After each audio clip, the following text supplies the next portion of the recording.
Assalamualaikum warahmatullahi wabarakatuh. Shalom, Om Swastiastu, Namo Buddhaya, dan salam kebajikan untuk kita semua.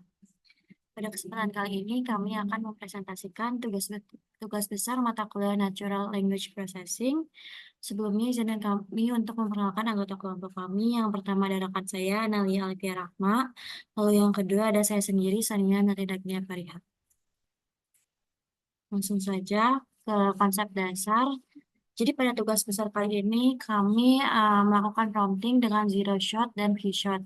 Prompting sendiri merupakan teknik dalam pemrosesan bahasa alami yang menggunakan model bahasa besar atau large language model untuk memprediksi teks dengan memodifikasi input asli menjadi format prompt yang lebih bisa dimengerti oleh model. Jadi jadi perbedaan prompting dengan pembelajaran tradisional atau metode tradisional yaitu dalam pembelajaran terawasi tradisional, model dilatih untuk menerima input X dan memprediksi output Y sebagai probabilitas YX. Namun dalam metode prompting, pendekatan didasarkan pada model bahasa yang secara langsung memodelkan probabilitas teks. Lalu pada NLP itu ada yang disebut dengan 4 paradigma dalam NLP. Yang pertama ada paradigma supervised learning, yaitu paradigma ini melibatkan pelatihan model menggunakan data yang dilabeli dengan lengkap. Lalu yang kedua ada paradigma unsupervised learning.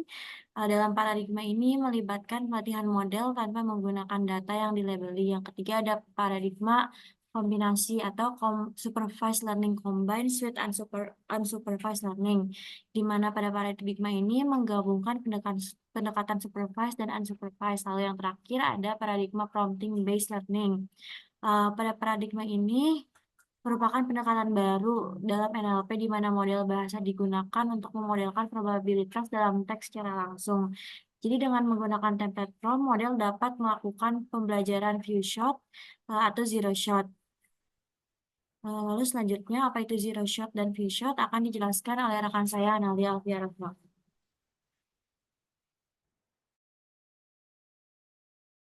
Baik, jadi untuk zero shot sendiri adalah salah satu teknik dalam machine learning yang memungkinkan model untuk menyelesaikan tugas yang belum pernah dilatih secara eksplisit. Zero shot learning mengandalkan kemampuan umum dan pengetahuan yang telah dimiliki selama fase pelatihan. Zero shot adalah subbidang dari transfer learning, di mana pengetahuan yang diperoleh dari kelas-kelas yang telah dilihat selama fase pelatihan digunakan untuk mengklasifikasikan kelas-kelas baru yang belum pernah dilihat pada proses pengujian. Pendekatan ini memungkinkan mesin untuk beradaptasi dan mengenali objek baru dengan contoh yang terbatas atau tanpa contoh yang telah diberikan sebelumnya. Next. Lalu ini adalah salah satu contoh dari kasus zero shot learning. Di sini model dilatih dengan menggunakan gambar-gambar kucing dan memahami atribut semantiknya. Seperti terlihat pada gambar ini, ketika model dihadapkan dengan gambar singa, ia menggunakan pengetahuan tentang atribut semantik kucing untuk menginfer bahwa singa memiliki beberapa kesamaan dengan kucing, misalnya berbulu dan memiliki ekor. Meskipun dalam ukuran dan karakteristik lain mereka berbeda, hal ini memungkinkan model untuk membuat prediksi tentang kelas baru tanpa memerlukan data pelatihan langsung.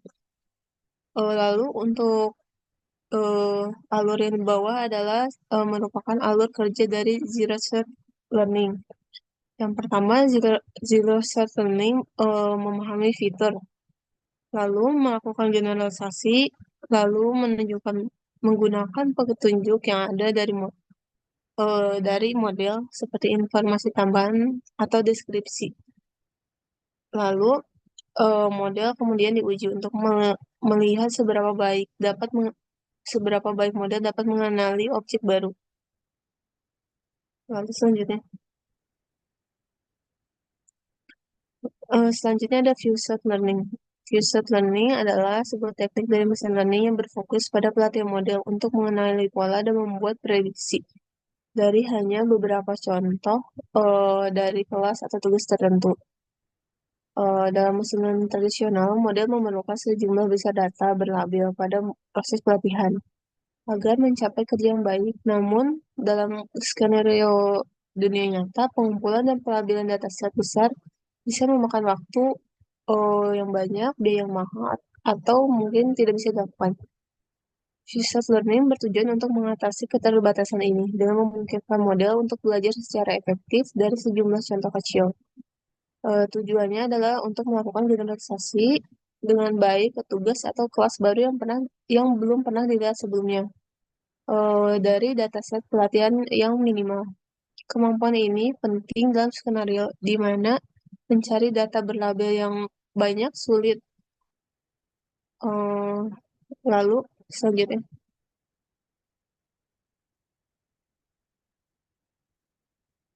di sini ada salah satu contoh dari kasus feature learning. Di sini merupakan kasus untuk klasifikasi teks.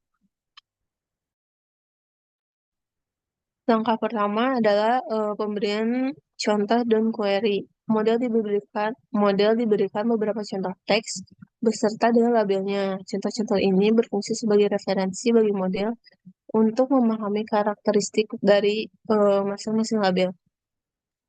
Selain contoh teks dan labelnya, model juga diberikan teks input baru yang belum dilabeli. Lalu, model memproses teks input baru dengan memanfaatkan informasi dari contoh-contoh teks yang sudah dilabeli. Model menggunakan informasi untuk mengidentifikasi pola dan karakteristik yang ada di dalam teks input yang dimasukkan. Lalu, model akan memprediksi berdasarkan pemahaman dari contoh-contoh sebelumnya. Model akan memprediksi label sesuai untuk teks input dan lalu akan dikeluarkan sebagai output. Lalu selanjutnya untuk in context learning akan dijelaskan oleh Ksania.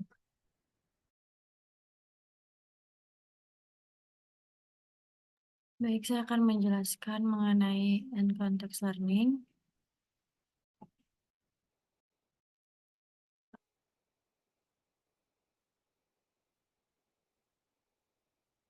Jadi, in context learning itu merupakan model bahasa besar yang dapat belajar untuk melakukan tugas tertentu tanpa perlu ada modifikasi pada bobotnya.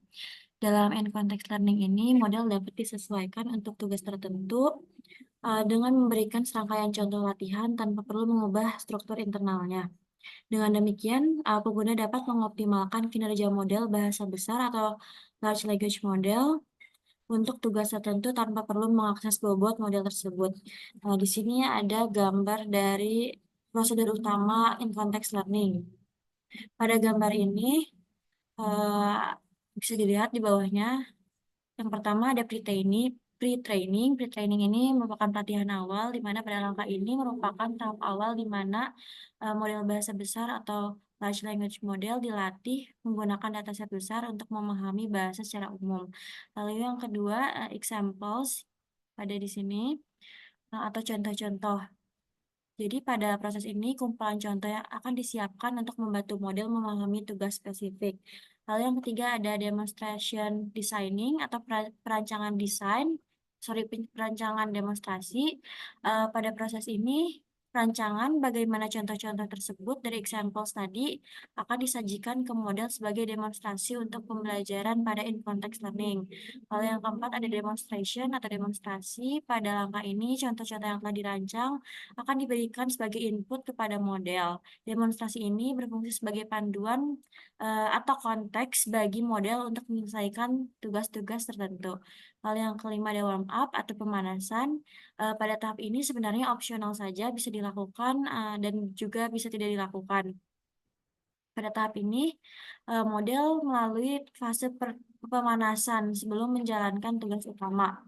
Ini mungkin melibatkan beberapa latihan tambahan untuk menyesuaikan model dengan tugas spesifik. Lalu selanjutnya ada scoring atau penilaian pada langkah ini, di mana model menghasilkan output berdasarkan input yang diberikan dari hasil demonstrasi tadi. Lalu output ini kemudian dinilai untuk menilai kinerja model dalam menyelesaikan tugas. Selanjutnya yang terakhir ada output. Dalam output ini hasil akhir yang dihasilkan oleh model setelah melalui seluruh prosedur tadi.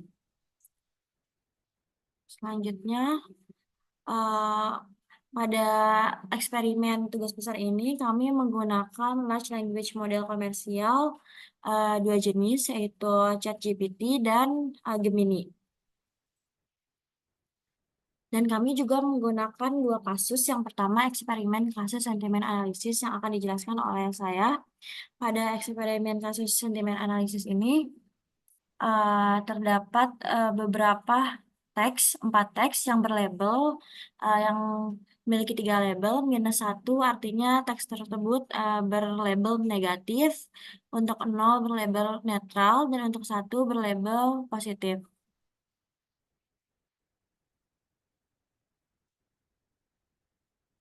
Pada eksperimen kasus sentimen analisis, kami eh, mencoba zero shot learning dan few shot learning.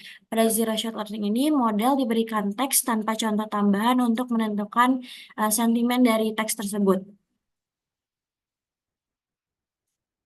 Bisa dilihat pada yang sebelah kiri 3 ini merupakan prompting menggunakan Gemini, dan yang sebelah kanan ini prompting menggunakan ChatGPT. Lalu kami juga melakukan eksperimen kasus sentimen analisis few shot learning, di mana model akan diberikan beberapa contoh teks berlabel sebagai referensi sebelum melakukan analisis sentimen pada teks baru. Yang di sini merupakan prompting menggunakan Gemini. Bisa kita lihat, kami memberikan sejumlah contoh untuk Gemini ini menebak sentimen analisis pada teks baru, dan pada ChatGPT sama kami memberikan contoh-contoh yang sama pada Gemini dan menanyakan label pada teks baru. Lalu hasil kasus analisis dari kasus sentimen analisis ini menghasilkan bahwa zero shot learning, kedua model large language model baik GPT-4 dan Gemini berhasil menebak sentimen teks yang diberikan dengan tepat meskipun tanpa contoh tambahan, menandakan bahwa LLM keduanya sudah cukup baik. Lalu yang V-Shot, penggunaan V-Shot juga memiliki keakuratan 100% prediksi sentimen. Dengan beberapa contoh, baik Gemini dan GPT eh, mampu menebak sentimennya secara tepat. Analisis dari kasus sentimen analisis ini, model large language model menunjukkan kemampuan yang kuat dalam mengenali sentimen dasar, baik itu berlabel positif, negatif, netral dari teks tersebut. Selanjutnya akan dijelaskan kasus kedua oleh rekan saya, Analia Alfia Rahma. Baik, jadi untuk kasus kedua kami mengambil kasus dari question answering. Di sini kami menggunakan data dari website BWF atau Badminton World Federation. Di sini kami menggunakan data pada bulan Desember 2021 tentang urutan dari pemain tunggal putra.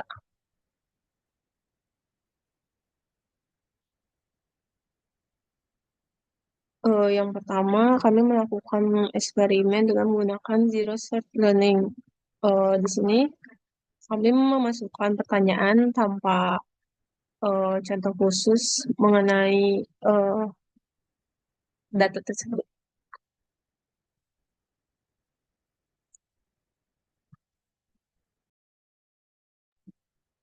Yang di sebelah kiri kami menggunakan LLM dari GPT-4. Di sini kami langsung memasukkan eh, eh, pertanyaan dari data yang diketahui di sini. Contohnya adalah kita memasukkan nama salah satu pemain dari badminton yaitu Victor Alexson, dan kami eh, membuat GPT tersebut untuk menebak informasi dari Victor Alexson ini. Kami meminta GPT untuk menebak jumlah poin, jumlah turnamen, dan negara dari mana ia berasal. Di sini GPT hanya dapat menebak dengan benar negara dari mana pemain tersebut berasal, namun untuk poin dan turnamennya, GPT masih belum dapat menebak dengan benar. Begitu pula dengan model LLM Gemini. Di sini model hanya dapat menebak negara dari mana pemain tersebut berasal, namun untuk poin dan jumlah turnamennya masih tidak dapat diprediksi dengan benar. Lalu selanjutnya.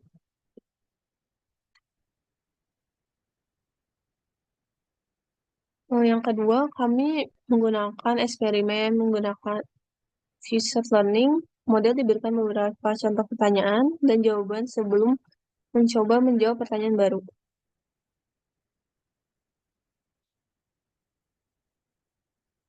Pada future learning, kami menambahkan beberapa contoh dari eh, pemain-pemain badminton beserta poin turnamen dan negaranya. Di sini kami memberikan 4 contoh dari pemain badminton lain dan kami menambahkan satu inputan query untuk membuat model tersebut menebak jawaban dari query yang diberikan. Pada gambar di kiri adalah model dari GPT-4. Model ini dapat menebak dengan benar poin dan negara eh, query yang diberikan. Namun untuk jumlah turnamennya model masih belum dapat menebak dengan benar. Lalu untuk gambar sebelah kanan menggunakan eh, Gemini, meskipun telah diberikan beberapa contoh sebelumnya, model masih belum dapat menebak dengan benar jumlah poin dan turnamen. Next.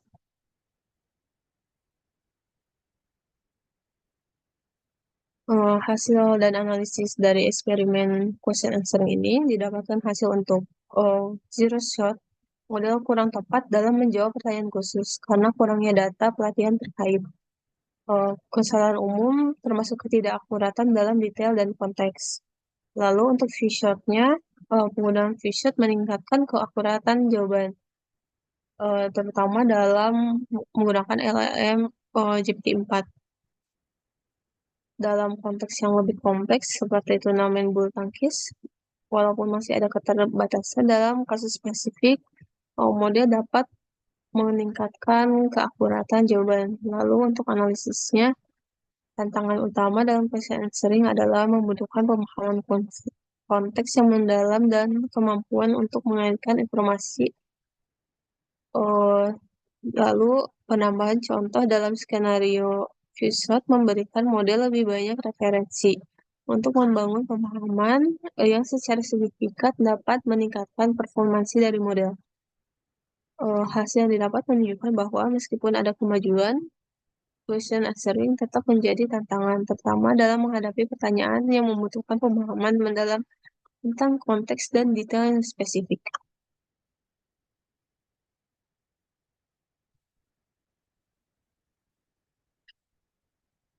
Terima kasih, sekian presentasi dari kelompok kami. Mohon maaf apabila masih ada kesalahan. Wassalamualaikum warahmatullahi wabarakatuh.